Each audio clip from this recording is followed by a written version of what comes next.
اور لغو مجلس کو دیکھتا ہے تو منہ موڑ کر عزت کے ساتھ اپنا دامن بچاتے ہوئے وہاں سے نکل جاتا ہے.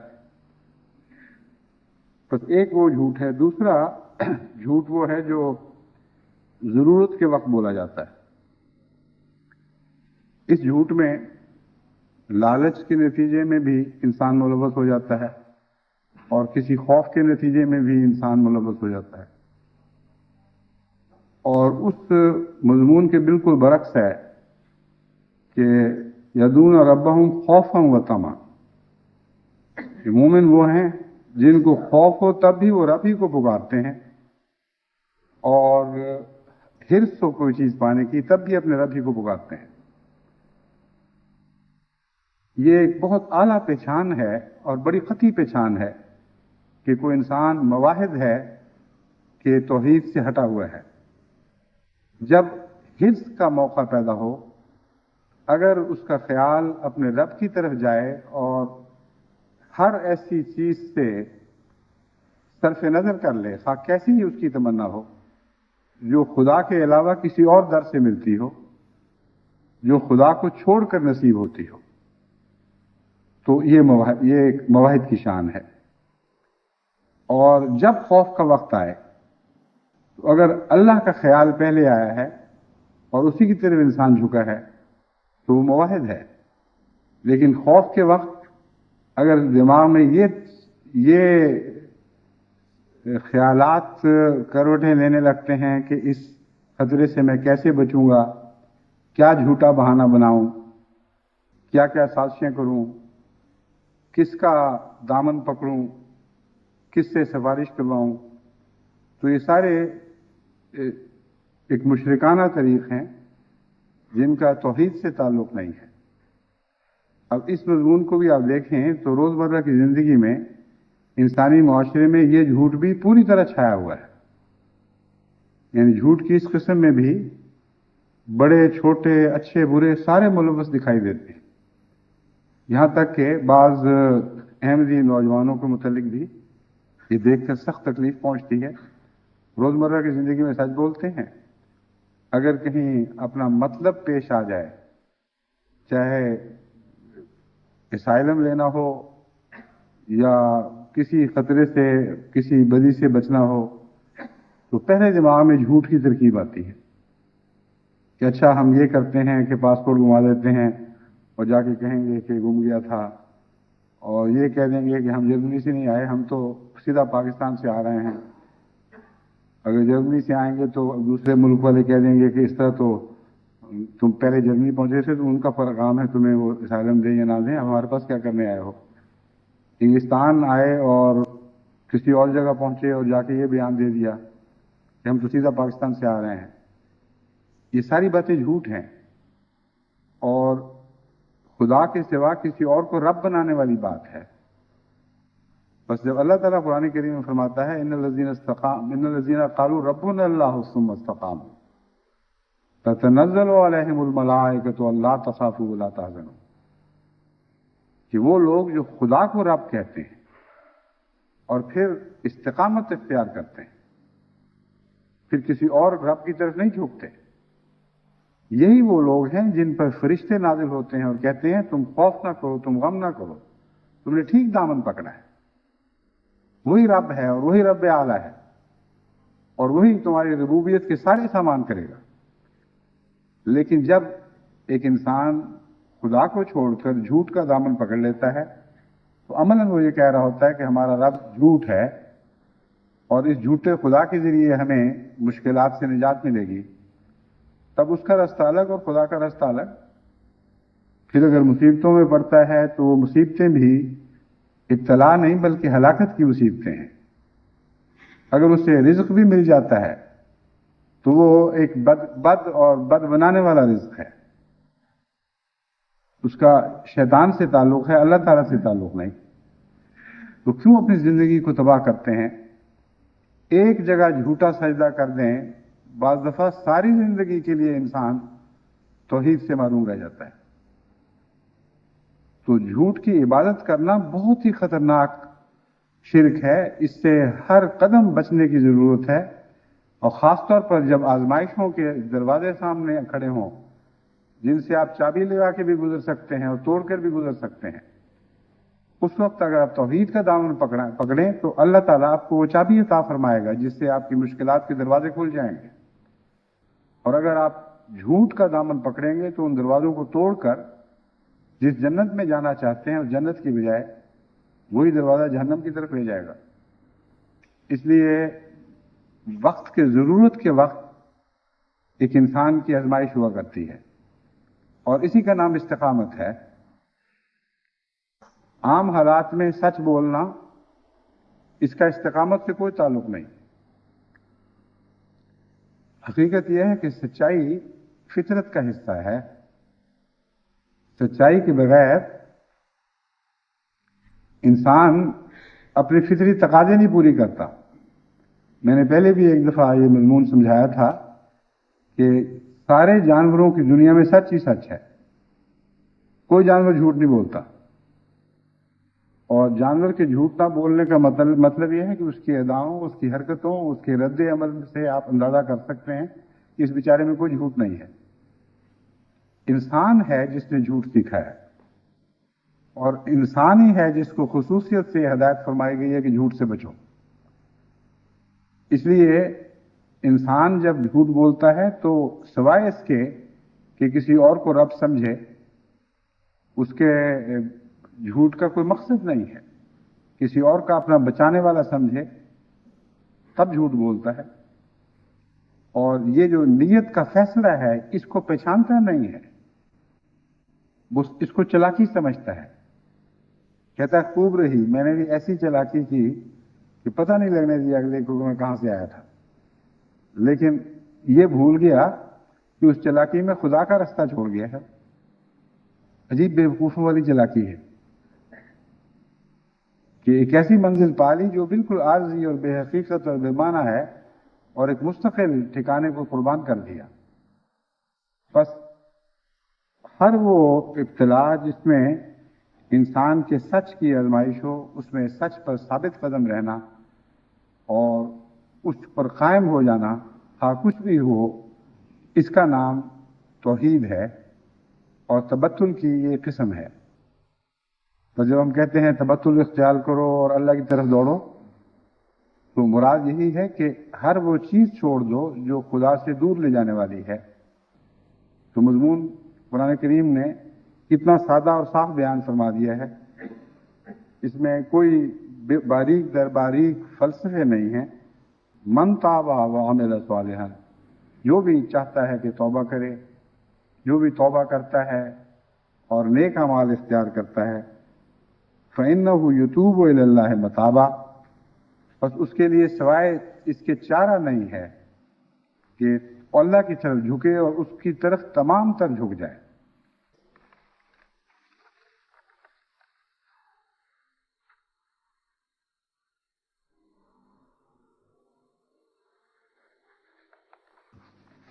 مجھے اطلاع ملی ہے کہ کچھ خرابی ہے ٹیکنیکل، جس کی وجہ سے وہ تصویر تو صاف جا رہی ہے لیکن آواز صاف نہیں جا رہی۔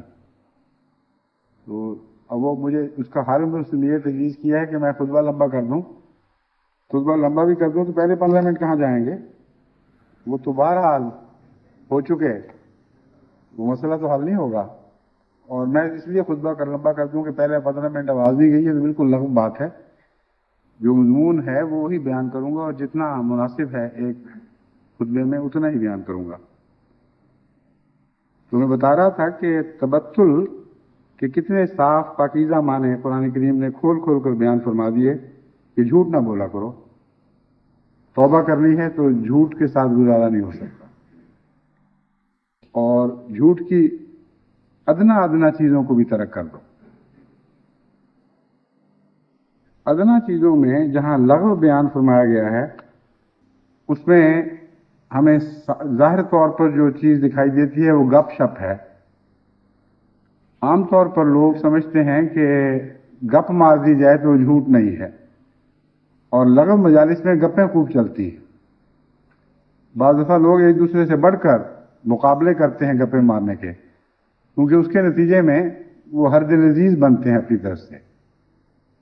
بعض دفعہ ایک واقعہ سناتے ہیں، اس واقعے میں مزہ کوئی نہیں، تو سمجھتے ہیں کہ مزہ پیدا کرنے کے لیے کچھ نہ کچھ اپنی طرف سے نمک مرچ لگانا ضروری ہے۔ یہ بظاہر یہ ذاتی منفیت کے لیے نہیں ہے، اور انسان سمجھتا ہے کہ اس لیے تو کوئی ایسا جھوٹ نہیں ہے، یہ تو مجلس کا دل لگانے کی خاطر میں نے کیا، لیکن اگر باریک نظر سے دیکھیں تو اس میں ذاتی منفیت ہی کار فرما ہوتی ہے۔ ایک شخص جب ایسی بات کرے جس میں لذت پیدا نہ ہو تو وہ نفسیاتی لحاظ سے الجھن محسوس کرتا ہے، سمجھتا ہے کہ میرا وہ مقام قائم نہیں ہوا، میرا وہ روب قائم نہیں ہوا، میں نے مجلس کے دل نہیں جیتے، اس لیے سچ سے نہیں جیتے جا سکے تو جھوٹ سے صحیح، وہ پھر غلط بات کا اضافہ کر دیتا ہے۔ لوگ جو اپنے آباء و اجداد کے متعلق باتیں بیان کرتے ہیں، یہی مقصد ہوا کرتا ہے کہ آباء و اجداد میں خوبیاں نہ ہوں تو ہم بنا لیتے ہیں، اور مقصد یہ ہے کہ ان کی بڑائی ہماری طرف بھی منتقل ہو۔ تو ہر جھوٹ کا ایک مقصد ہے، اور بے مقصد کوئی جھوٹ نہیں بولا کرتا۔ لغو باتیں جھوٹ کا عنصر رکھتی ہیں۔ میں نے کہا رہنے دیں، اس کو پنکھے کی آواز آئے گی، شور پڑے گا، اور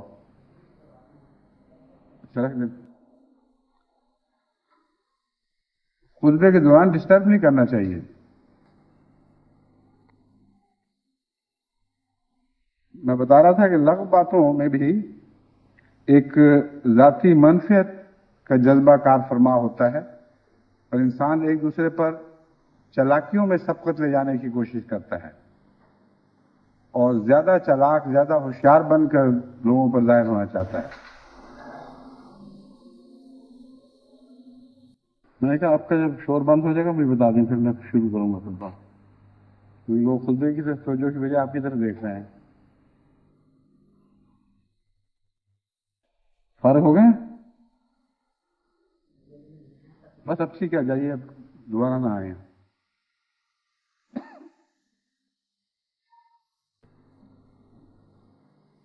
جھوٹ کی ایک قسم ہے بہانے بنانا، اور یہ بھی روزمرہ کی زندگی میں ملتی ہے، اور بسا اوقات انسان کو جو سچ بولنے والا بھی ہو اس کو بھی محسوس نہیں ہوتا کہ میرا پہلا رد عمل ہے کیا۔ ایک شخص کسی ایسی حرکت میں پکڑا جاتا ہے جس سے اس کو خجالت ہوتی ہے، شرمندگی ہوتی ہے، اور فوری طور پر اس کا نفس اس کے سامنے ایک عذر گھڑ کے پیش کر دیتا ہے کہ یہ کہہ دو، اس طرح اس کی توجیہ کرو، ایک غلطی ہو گئی، معمولی سی غلطی ہے، کوئی سزا بھی اس کی نہیں ملنی، لیکن انسان کا نفس اتنا اپنی عزت کا تحفظ کرتا ہے کہ جھوٹے بہانے کے ذریعے بھی تحفظ حاصل ہو تو وہ ضرور دے گا۔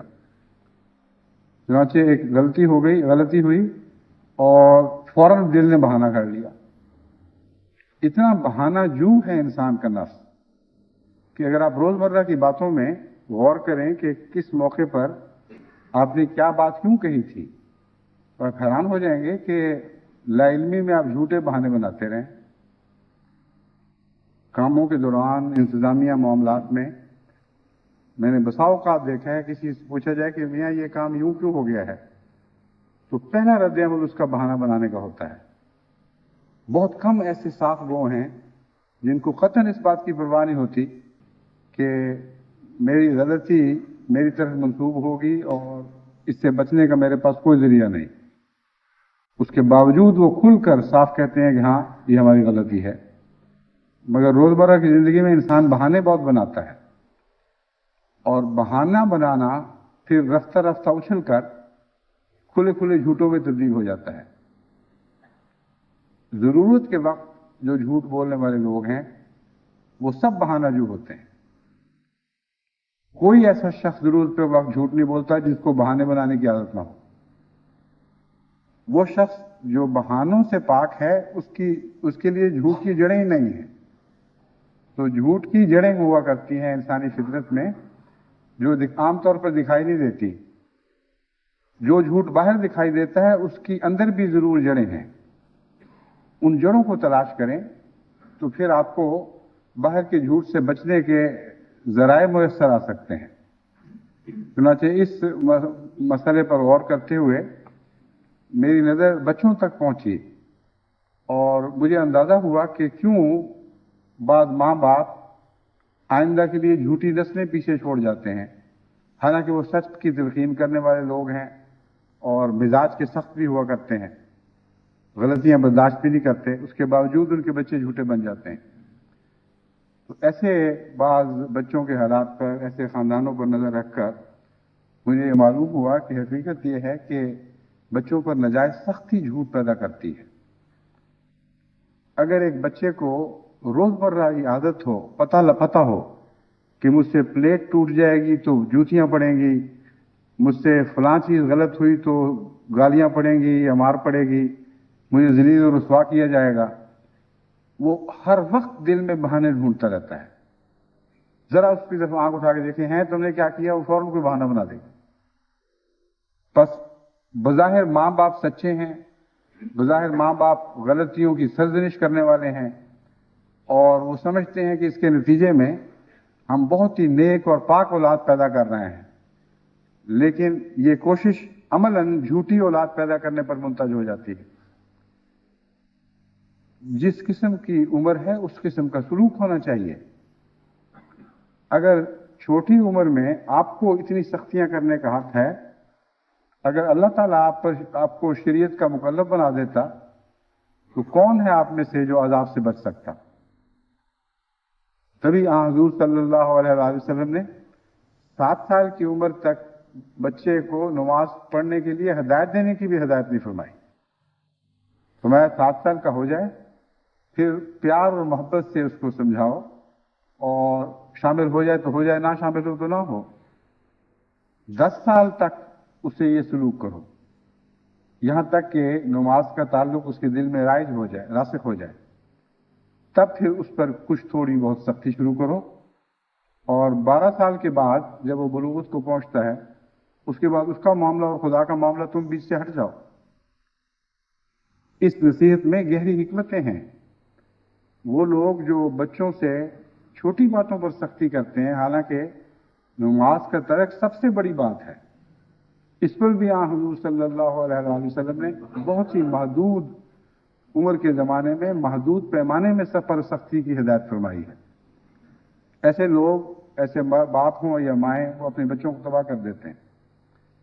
اور بعض ایسے نوجوان میں نے دیکھے ہیں، نوجوان کیا بڑی عمر کے بھی، ان کے بچپن کی ساری تصویر ان کے اس رجحان سے نظر آ جاتی ہے۔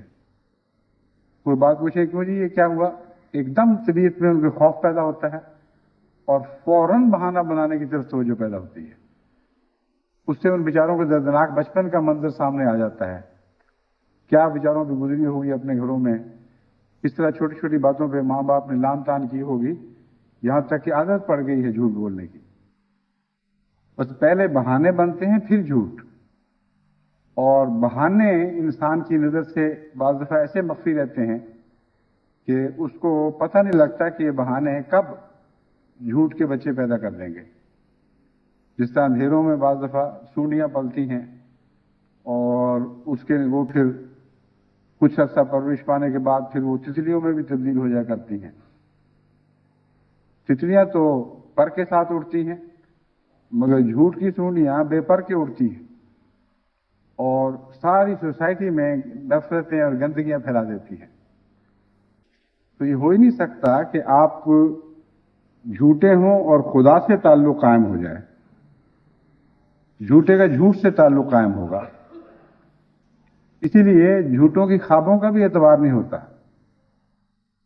جب کوئی خواب سناتا ہے تو میری ہمیشہ اس بات پر نظر ہوتی ہے کہ اس کا اپنا مزاج کیسا ہے۔ اگر وہ سچا اور صاف آدمی ہے تو اس کی خواب کو میں بہت عظمت دیتا ہوں، خواب و سادہ سی خواب ہو لیکن اس میں بسا اوقات بڑے گہرے پیغام مل جاتے ہیں۔ مگر جس کی روزمرہ کی زندگی کی عادت جھوٹ بولنا، لغویات میں زندگی بسر کرنا ہے، اس کو خواب بھی آئے گی تو امنیہ ہے نفس کی، اس کا خدا تعالیٰ سے شاذ کے طور پر تعلق ہوتا ہے۔ یہ نہیں کہا جا سکتا کہ کسی جھوٹے کو سچی خواب نہیں آ سکتی، لیکن شاذ کے طور پر ہوتا ہے۔ اکثر جھوٹے کو جھوٹی خبریں آتی ہیں اور اکثر سچوں کو سچی خبریں آتی ہیں. تو اس لیے تعلق باللہ کے لیے جھوٹ سے تبتل اختیار کرنا ضروری ہے، تب اللہ تعالیٰ سے تعلق قائم ہوگا. کچھ جھوٹ ایسے ہیں جو ایک اپنے ذاتی دفاع کے لیے نہیں بلکہ منفعتوں کے لیے بولے جاتے ہیں. جیسا کہ میں نے مثال دی تھی، کسی جگہ کوئی فائدہ پیش نظر ہو اور سچ سے کام نہ بنتا ہو تو عام آدمی بلا تکلف جھوٹ سے کام لینے لگ جاتے ہیں.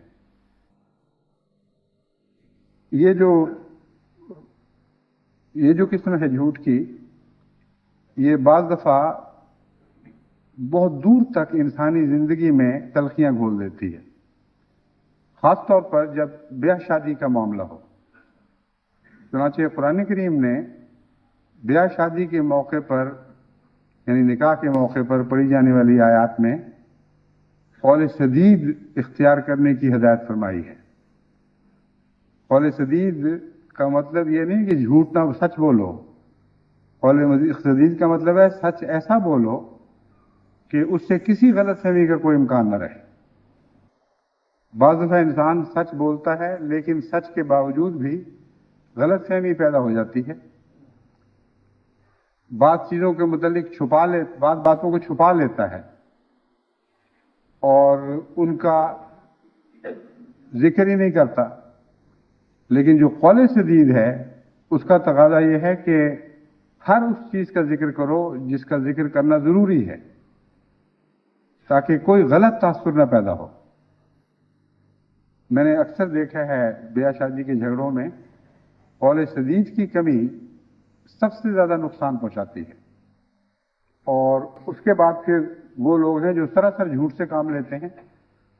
ان کے جو بیاہ شادی کے معاملات ہیں وہ تو شروع سے ہی شیطانی تعلقات سے پیدا ہونے والے ہیں اور ان سے کسی خیر کی توقع ہی نہیں کی جا سکتی. بعض مائیں ہیں اپنے بیٹے کے لیے رشتہ ڈھونڈنے نکلتی ہیں، وہ دو کوڑی کمانے والا نہ ہو اس کے متعلق ایسی جھوٹی باتیں بتاتی ہیں کہ وہ فلاں جگہ 10,000 روپے لے رہا ہے اور یہ عزت ہے اور یہ خاندان ہے. بعض دفعہ ایک لڑکے کی بات کرتی ہیں اور دوسرے لڑکے کی شادی کر دیتی ہیں. بعض دفعہ ایک لڑکی کی بات ہو رہی ہے اور دوسری لڑکی کی شادی ہو رہی ہے. جھوٹ، مکر، فریب، غلاظتیں ایسا ذلیل معاشرہ پیدا کرتی ہیں کہ اس طرف دیکھنے سے کراہت آتی ہے. اور پھر اس کے باوجود یہ وہ لوگ ہیں، ان میں بہت کم سے ہی لیکن ہیں، جو احمدی کہلانے میں فخر محسوس کر رہے ہوتے ہیں اور ایک دوسرے سے مکر اور فریب اور دجل کے ذریعے تعلقات قائم کر کے پھر جب ان کی توقعات پورا نہیں اترتی تو تانے دیتے ہوئے یہ بھی کہہ دیتے ہیں کہ جی احمدی ہیں، دیکھ لو. مجھے بھی تانے دیتے ہیں کہ فلاں جگہ ہم نے شادی کی احمدی سمجھ کر اور ایسا نکلا. بعض دفعہ مجھے ان کو بتانا پڑتا ہے کہ آپ جھوٹ بول رہے ہیں، آپ نے ہرگز احمدی سمجھ کر شادی نہیں کی تھی، احمدی سمجھ کر نیک خیال کرتے ہوئے نہیں کی. مجھے پتا ہے کہ آپ نے فلاں لالچ میں کی اور فلاں لالچ میں کی اور فلاں لالچ میں کی. اب وہ لالچ الٹی پڑ گئی ہے تو اپنے آپ کو کوسنے کی بجائے آپ احمدیت کو کوسنے لگ گئے اور سمجھتے ہیں کہ مجھ پر ذمہ داری ڈال دیں کہ اب میں آپ کی غلطیوں کا خمیازہ خود بھگتوں یا جماعت بھگتے، آپ کو کسی طرح اس مصیبت سے نجات ملے. تو بیاہ شادی کے جھگڑے جب مجھ سے پہنچتے ہیں تو ان کا جب بھی باریک نظر سے تجزیہ کیا جائے الا ماشاء اللہ ضرور اس میں جھوٹ کی گندگی ملی ہوئی ہوتی ہے یا قول سدید سے انحراف تو ضرور ہوتا ہے. قول سدید کا تقاضا یہ ہے کہ اگر ایک لڑکا بیمار ہے، اس کی بیماری نظر نہیں آ رہی تو یہ کافی نہیں ہے کہ انہوں نے پوچھا نہیں اس لیے ہم نے بتایا نہیں. قول سدید کا تقاضا یہ ہے کہ پوچھے یا نہ پوچھے، جس کی بیٹی لینے جا رہے ہو اس کو بتاؤ کہ اس بیٹے میں یہ نقص ہے.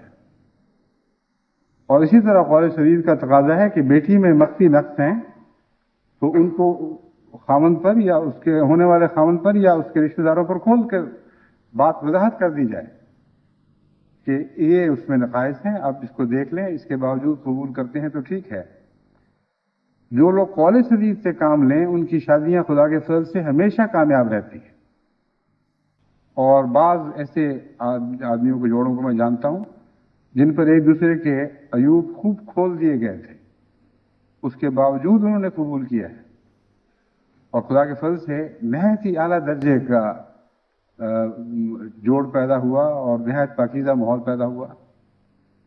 یہاں تک کہ ہمارے یہاں مغرب کے معاشرے میں بعض بچیاں ایسی ہیں بیچاری کہ وہ کئی قسم کی گندگیوں میں مبتلا ہو جاتی ہیں۔ باہر سے آنے والے کسی نے شادی کی خواہش کی تو ان کی طرف سے بتا دیا گیا کہ یہ کمزوریاں ہم سے ہو چکی ہیں، آگے تمہاری مرضی ہے، شادی کرنی ہے تو کرو۔ چنانچہ بعض لوگوں نے مجھ سے پوچھا، ان سے میں نے کہا کہ جب اللہ تعالیٰ فرماتا ہے کہ تو جیسا کہ رسول اللہ صلی اللہ علیہ وسلم نے خبر دی، التائب من الذنب کما لا ذنب لہ، کہ جو گناہوں سے توبہ کر لیتا ہے وہ ایسا ہی ہے اس کا کوئی گناہ نہیں۔ تو ایک طرف تم اس قرآن کے حسن، اسلام کے حسن کو دنیا کے سامنے پیش کرتے ہو، دوسری طرف ایک ایسا ہی شخص بڑی صاف گوئی کے ساتھ اور سچائی کے ساتھ اپنی سابقہ زندگی تمہیں اس لیے بتا رہا ہے صرف کہ تمہیں دھوکہ نہ ہو، اور پھر تم منہ بنا کر دوسری طرف چل پڑو گے تو یہ تو جائز بات نہیں۔ چنانچہ بعض احمدی لڑکوں کے متعلق میرے دل میں بڑی عزت ہے، انہوں نے اس بات کو سنا، میں نے کہا یہ فیصلہ کرو کہ نیک ہے کہ نہیں یہ بچی، اب جو ہو چکا، اور تمہیں اس سے تعلق قائم کرتے ہوئے انقباض تو نہیں ہوگا کوئی، تم اس کے حقوق تو ادا کر سکو گے کہ نہیں کر سکو گے، اس کے بعد بے شک فیض شادی کرو۔ چنانچہ اللہ کے فضل سے وہ شادیاں ہوئیں اور بہت ہی کامیاب اور بہت ہی پاکیزہ معاشرہ پیدا ہوا ہے۔ لیکن جہاں چھپایا جاتا ہے وہاں بڑی خرابیاں پیدا ہوتی ہیں، اور بعض دفعہ اس وقت چھپایا جاتا ہے جبکہ چھپانے کا حکم نہیں ہے، اور اس وقت نہیں چھپایا جاتا جب چھپانے کا حکم ہے۔ سچ کا یہ مطلب نہیں ہے کہ ہر جگہ اپنی برائیوں کو آپ خود اچھالتے پھریں، یہ بھی گناہ ہے، مگر قول سدید کے تعلق میں جہاں سودے ہو رہے ہوں، جہاں رشتے طے ہو رہے ہوں، وہاں ضرور آپ پر فرض عائد ہو جاتا ہے کہ اس کمزوری کو ضرور ظاہر کریں جس کمزوری کے علم کے بعد ایک شخص فیصلہ کر سکتا ہے کہ اس نے آپ سے سودا کرنا ہے کہ نہیں کرنا۔ اسی لیے حضرت اقدس محمد رسول اللہ صلی اللہ علیہ وسلم نے ایسے شخص پر بھی لعنت ڈالی جو گندم کی ڈھیری کے اوپر خشک گندم رکھ دیتا ہو، اندر سے گیلی ہو۔ چنانچہ عربوں میں دستور تھا کہ وہ گہرا ہاتھ ڈال کر دیکھا کرتے تھے کہ جیسے دانے باہر ہیں ویسے اندر بھی ہیں کہ نہیں۔ اور پنجاب میں تو اب بھی عام رواج ہے، چاولوں کی ڈھیری ہو یا گندم کی، جو سمجھدار لوگ ہیں بیوپاری، وہ بعض جگہوں سے گہرا سوراخ کر کے یا کوئی پیمانہ اندر پھینک کے اندر کا دانہ نکال کر دیکھتے ہیں۔ تو جہاں سودے ہوں وہاں آن حضرت صلی اللہ علیہ وسلم کی نصیحت یہ ہے کہ خود اپنے اندر کے دانے نکال کے دکھاؤ، اور یہ بات معیوب نہیں بلکہ آپ کا فرض ہے۔ لیکن عام حالات میں اگر انسان ان باتوں کو ظاہر کرے جن پر خدا تعالیٰ نے پردہ پوشی فرمائی ہو، اور ایسے لوگوں پر ظاہر کرے جن پر ظاہر کرنا اس کے لیے فرض نہیں ہے، تو یہ نیکی نہیں بلکہ گناہ بن جاتا ہے۔ اتنا حسین امتزاج ہے مختلف توازن کا، مختلف پہلوؤں کا، کہ اسلام کی تعلیم میں بہت ہی حسین توازن پیدا ہو جاتا ہے۔ بس حضور صلی اللہ علیہ وسلم جہاں ایک طرف یہ تعلیم دے رہے ہیں کہ جب بیاہ شادی کے موقع ہوں یا تجارت کے مواقع ہوں، وہاں خود متعلقہ کمزوریوں کو نکال کر باہر پیش کیا کرو، اور یہ سچائی ہے۔ وہاں حضور صلی اللہ علیہ وسلم نے یہ بھی فرمایا، حضرت ابو ہریرہ رضی اللہ تعالیٰ عنہ سے روایت ہے کہ میں نے خود حضور کو یہ فرماتے سنا کہ میری ساری امت قابل بخشش ہے سوائے ان کے جو مجاہر، یعنی ہر بات کو، اپنی ہر بدی کو ظاہر کرنے والے اور ستاری نہ کرنے والے ہیں. یہ بات ستاری نہ کرنے کے مترادف ہے کہ انسان رات کو کوئی کام کرے اور پھر صبح ہونے پر وہ خود دوسروں کو بتاتا پھرے. بس وہ لوگ جو گناہ کرتے ہیں اور خود اپنے گناہوں سے پردے اٹھاتے ہیں، ان کے اوپر حضور صلی اللہ علیہ وسلم نے لعنت ڈالی ہے، ان کو خطرناک مجرم قرار دیا ہے. بس ان دو باتوں کو ملا کر غلط نتیجے نہ نکالیں. جب میاں بیوی کی شادیاں ہو جائیں، اس کے بعد میاں کا یا بیوی کا یہ کام نہیں ہے کہ وہ پرانی باتیں جن پر خدا تعالیٰ نے پردے ڈالے ہوئے ہیں ان کو وہ ایک دوسرے پر کھولیں. اگر کوئی ایسی بات ہے جس کے متعلق یہ خطرہ ہے کہ وہ بعد میں ظاہر ہوگی اور پھر تعلقات تلخ ہوں گے، اس کے متعلق عقل کا بھی تقاضا یہ ہے، اور رسول اللہ صلی اللہ علیہ وسلم کی تعلیم بھی یہی کہتی ہے کہ پہلے ہی بات کھول دو.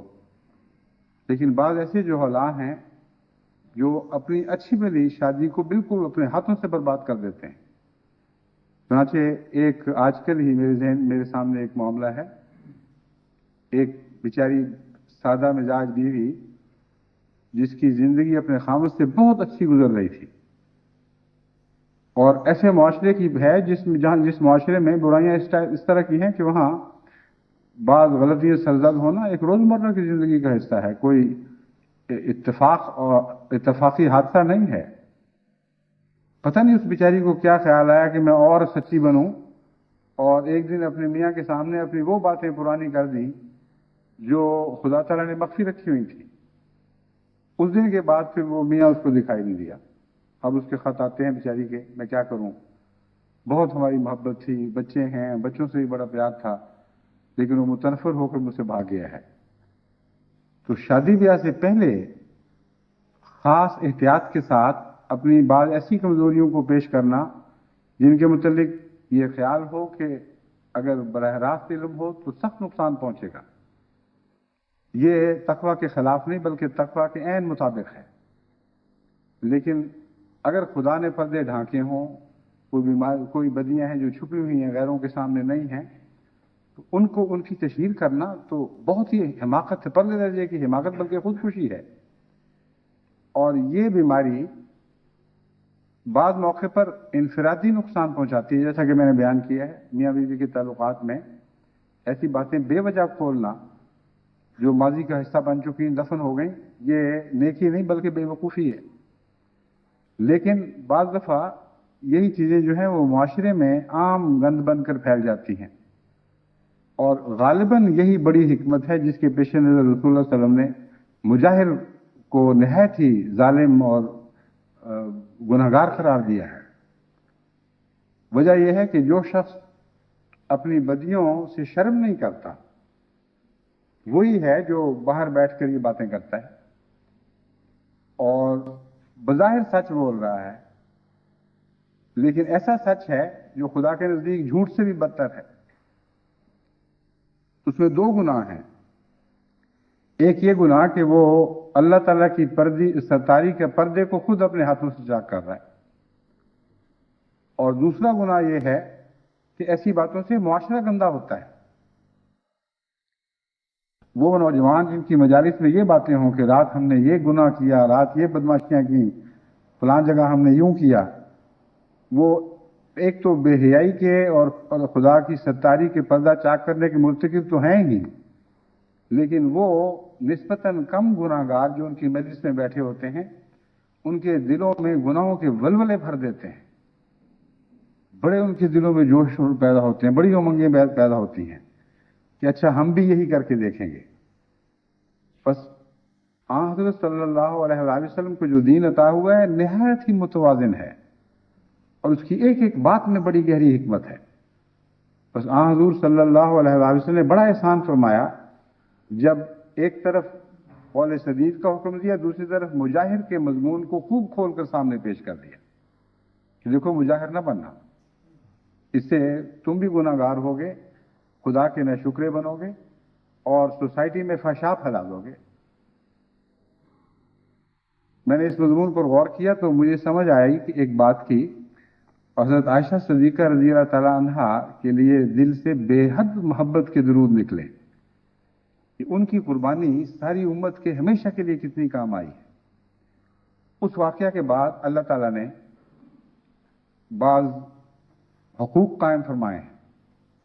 ان میں ایک حقوق ہر شخص کے اپنے نفس کا حق ہے، اور وہ یہ ہے کہ کسی کو حق نہیں ہے کہ اس پر الزام لگائے، اور اگر وہ الزام لگاتا ہے تو اس کا ہرگز فرض نہیں ہے کہ وہ اس کا انکار بھی کرے۔ چنانچہ اگر کوئی کسی شخص پر الزام لگاتا ہے کہ اس نے زنا کیا، اس نے یہ گند کیا، اس نے وہ گند کیا، تو اگر وہ گواہ پیش کرتا ہے جیسا کہ قرآن کریم نے بیان فرمایا ہے تو معاملے کی چھان بین ہوگی، ورنہ خدا تعالیٰ فرماتا ہے وہ جھوٹا ہے، یعنی بظاہر سچ بھی بولا ہو تب بھی خدا کے اس قانون کی روح سے وہ جھوٹا نکلتا ہے، اور جس پر الزام لگایا گیا ہے اس کو کوئی اسلام کی عدالت یہ مجبور نہیں کر سکتی کہ تو وہ انکار ہی کرے۔ اس کے نتیجے میں خدا نے ستاری کا ایک عجیب پردہ پیدا ڈال دیا ہے۔ ساری امت کے کمزوروں پر یہ عظیم الشان ستاری کا پردہ ہے کہ گناہوں سے بچو، لیکن اگر تم سے کوئی گناہ سرزد ہو تو جب تک وہ گناہ اچھل کر منظر عام پر نہیں آتے، خدا کی ستاری کا پردہ پھاڑ کر باہر نہیں آتے، اس وقت تک کسی کو حق نہیں ہے کہ خدا کی ستاری کا پردہ پھاڑ کر جھانک کر تمہارے اندر دیکھے۔ صرف عورت کو حق ہے اور صرف مرد کو حق ہے جو میاں بیوی ہوں، ان کے لیے یہ فرض نہیں ہے کہ وہ گواہ اکٹھے کرتے پھریں۔ ان کو خدا نے حق دیا ہے، اگر عورت مرد کو گناہ گار سمجھتی ہے تو لیان کر سکتی ہے، یعنی 4 دفعہ وہ قسمیں کھا کر یہ کہہ سکتی ہے کہ میرا خاوند اس گند میں ملوث ہے، اور اگر وہ 4 دفعہ قسمیں کھا کر انکار نہیں کرتا تو اس پر جرم کی سزا عائد ہو جائے گی۔ یہی حال عورت کا ہوگا اگر مرد اس پر یہ الزام لگائے۔ تو میاں بیوی کے درمیان ایک استثناء رکھا گیا ہے جس میں اپنی ذات میں بہت گہری حکمتیں ہیں، اور عام سوسائٹی میں یہ جو مجاہر کا لفظ حضور صلی اللہ علیہ وسلم نے بیان فرمایا ہے، اس کو پیش نظر رکھتے ہوئے قطعی ہدایت ہے کہ کسی کو حق نہیں ہے کہ اپنی بدیوں کو خود اچھالے، بس عام حالات میں جہاں نہیں اچھالنے کا حق ہوتا ہے وہاں لوگ اچھالتے ہیں اور مجاہر بن جاتے ہیں، اور جہاں اپنے فائدے مقصود ہوں وہاں اپنی ایسی بدیوں پر پردے ڈالتے ہیں جن پر پردہ ڈالنا گناہ ہے، کیونکہ اس کے نتیجے میں غلط سودے ہو سکتے ہیں۔ بس موقع محل کے مطابق کیسی پاکیزہ سچی تعلیم ہے اور ہر موقع کے تقاضوں کو پورا کرنے والی ہے۔ تو جھوٹ سے پرہیز لازم ہے، لیکن جھوٹ کی اس تعریف کو پیش نظر رکھیں جو قرآن کریم کے نزدیک جھوٹ ہے، وہی جھوٹ کہلائے گا، اور جس باریکی سے قرآن کریم نے جھوٹ کی وضاحت فرمائی ہے، مختلف حالات میں جھوٹ کی تعریف فرمائی ہے، اس کو پیش نظر رکھتے ہوئے جھوٹ سے کلیتاً پرہیز کرنا توحید کامل سے تعلق جوڑنے کی اہلیت عطا کرتا ہے۔ اس مضمون کو سمجھنے کے بعد اب میں آپ سے یہ درخواست کرتا ہوں، ہر وہ احمدی جس تک میری آواز پہنچے یا تحریر پہنچے، کہ وہ روزمرہ کی عادت بنا لے جب بھی اس پر کوئی حملہ ہو، یعنی اس کے کردار پر، اس کی ذات پر، اس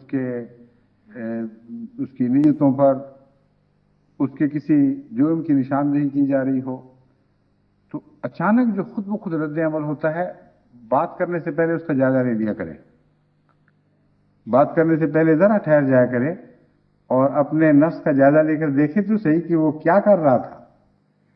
اکثر اوقات آپ اس کو بہانہ تلاش کرتے ہوئے موقع پر پکڑ لیں گے، رنگے ہاتھوں جس طرح پکڑا جاتا ہے، آپ کا نفس آپ کے سامنے فوراً آ جائے گا کہ اوہ میں تو یہ سب جھوٹے باتیں بیان کر رہا تھا۔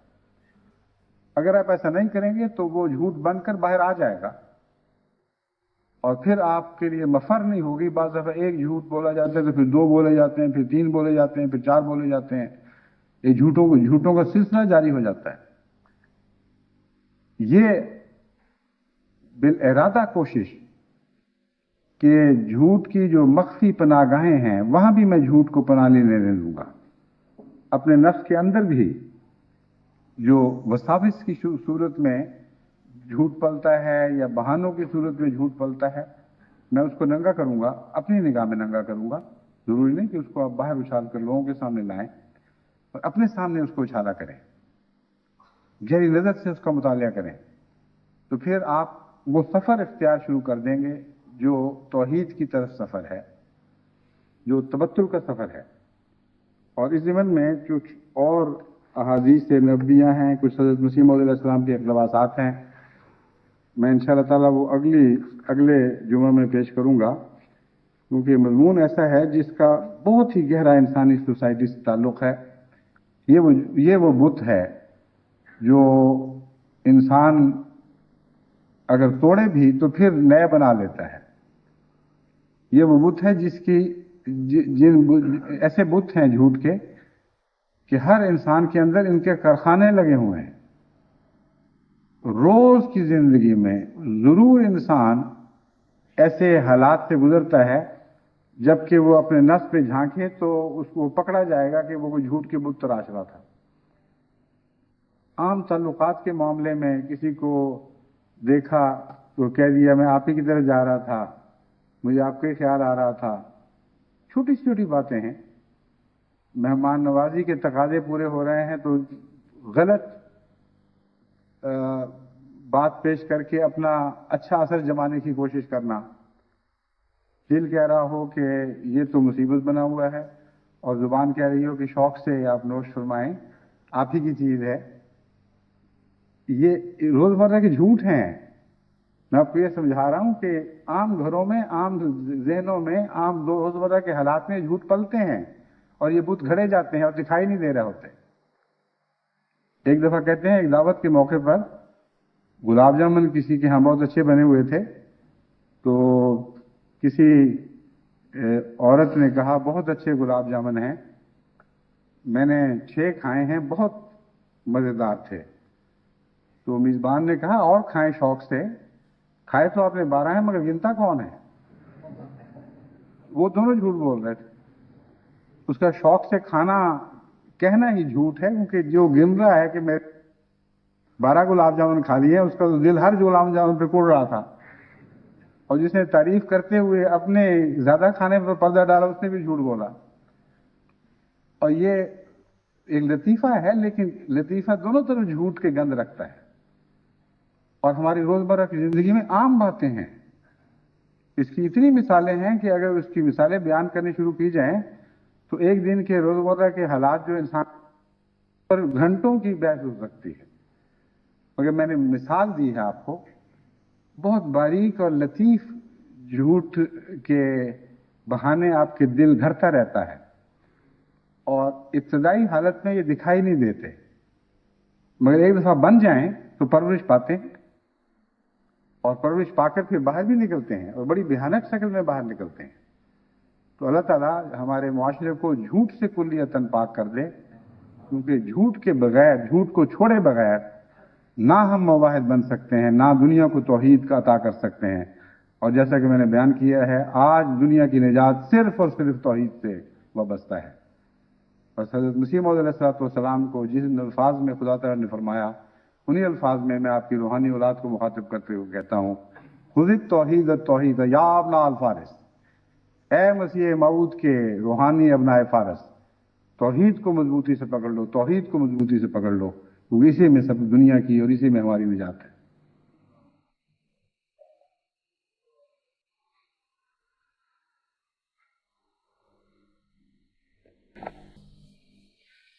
الحمد لله نحمده ونستعينه ونستغفره ونؤمن به ونتوكل عليه ونعوذ بالله من شرور أنفسنا ومن سيئات أعمالنا.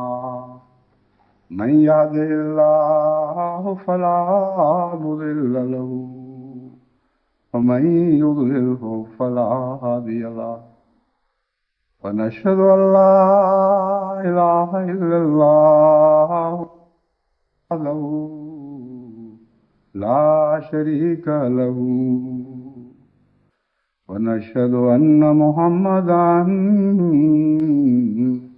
عبده ورسوله عباد الله رحمكم الله إن الله يأمر بالعدل والإحسان وإيتاء ذي القربى وينهى عن الفحشاء والمنكر والبغي يعظكم لعلكم تذكرون